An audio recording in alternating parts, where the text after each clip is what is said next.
On est en 1966. Catherine Deneuve n'a que 23 ans et tourne Belle de jour, le film de Luis Buñuel, qui va devenir l'un des monuments de sa carrière. À l'écran, elle est sublime. Sur le plateau, en revanche, l'ambiance est loin d'être idyllique. Des années plus tard, Deneuve racontera elle-même combien cette expérience l'a marquée. Elle explique avoir été extrêmement exposée physiquement et avoir parfois eu le sentiment d'être tout simplement exploitée. Dans une autre interview, elle dira même à propos de Buñuel, il m'a utilisé, j'ai suivi, c'est tout.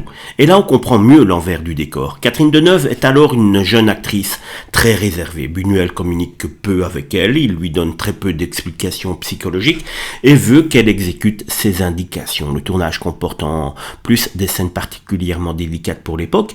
Deneuve refuse notamment que sa poitrine soit visible et certaines prises nécessitent des arrangements pour préserver sa pudeur. La situation devient tellement pesante qu'elle se retrouve démoralisée. Sa sœur Françoise d'Orléac vient même la soutenir alors qu'elle est proche de la rupture. Le plus incroyable, Belle de jour deviendra justement l'un des films qui vont fabriquer définitivement le mythe Catherine Deneuve.